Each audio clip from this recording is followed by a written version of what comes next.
वृंदावन में कृष्ण की कीर्ति फैल चुकी थी। इसी दौरान कंस, जो कृष्ण से अत्यधिक भयभीत था, ने सुना कि कृष्ण ही देवकी और वासुदेव के 8वें पुत्र हैं, जो उसकी मृत्यु का कारण बनेंगे। कंस ने उन्हें मारने के लिए विशाल राक्षस केशी को घोड़े के रूप में भेजा। केशी ने वृंदावन में आतंक मचा दिया, जिससे गांव वाले भयभीत हो गए।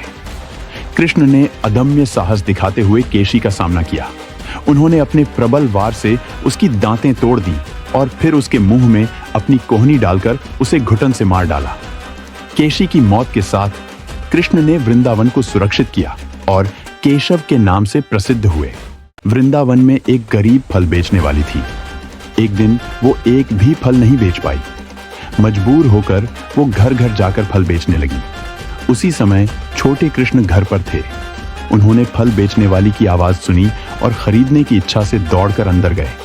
उन्होंने दोनों हाथों में कुछ अनाज इकट्ठा किया और बाहर आकर फल खरीदने की कोशिश की, लेकिन ज्यादातर अनाज उनकी उंगलियों से गिर गए और उनके हाथ लगभग खाली थे।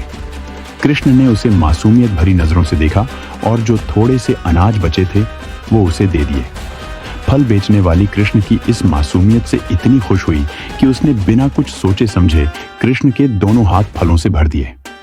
उसकी टोकरी खाली हो गई थी। उसने कृष्ण द्वारा दिए गए थोड़े से अनाज अपनी टोकरी में रखे और जब वो घर वापस जा रही थी तो उसने देखा कि उसकी टोकरी बेशकीमती रत्नों से भर चुकी थी। एक दिन कृष्ण अपनी दोस्तों के साथ खेल रहे थे। खेलते खेलते उन्होंने मिट्टी खा ली। जब उनके दोस्तों ने जाकर यशोदा को यह बताया तो यशोदा नाराज हो गईं और कृष्ण से पूछा, क्या तुमने मिट्टी खाई है? कृष्ण ने तुरंत जवाब दिया, नहीं मां, मैंने कुछ नहीं खाया। ये सब झूठ बोल रहे हैं।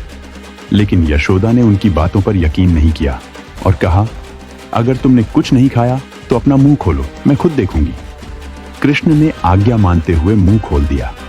जब यशोदा ने उनके मुंह में देखा तो वह हैरान रह गई। उन्हें कृष्ण के छोटे मुंह में पूरे ब्रह्मांड का दर्शन हुआ। पहाड़, सागर, आकाश, तारे, सूर्य, चंद्रमा और अनगिनत आकाशीय पिंड। यह दृश्य देखकर यशोदा चकित रह गईं और कुछ पल के लिए स्तब्ध हो गईं। उन्हें यह समझ नहीं आया कि वह सपना देख रही है या सचमुच कुछ अद्भुत घटित हो रहा है। एक बार कृष्ण और उनके मित्र यमुना के किनारे गेंद से खेल रहे थे। खेलते खेलते गेंद यमुना नदी में गिर गई, जहां एक विषैला सर्प कालिया अपनी परिवार के साथ रहता था। यह सर्प 100 से अधिक फनों वाला था और उसकी जलन और क्रोध ने यमुना के जल को विषाक्त कर दिया था।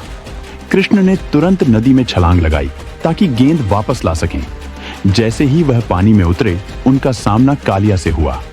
कृष्ण ने कालिया को आदेश दिया कि वह यमुना के पानी को विषाक्त करना बंद करे और शांतिपूर्वक जीवन जिए। परंतु क्रोध से अंधा हुआ कालिया कृष्ण की बात मानने से इनकार कर देता है। इसके बाद कृष्ण ने विशाल सर्प से युद्ध किया। उन्होंने सर्प के फनों पर कूदकर नृत्य किया, जिससे कालिया पर पूरे ब्रह्मांड का भार आ गया। इस नृत्य ने कालिया को पूरी तरह पराजित कर दिया। एक बार महाभारत में कर्ण ने भगवान कृष्ण से पूछा, माँ ने मुझे जन्मते ही छोड़ दिया।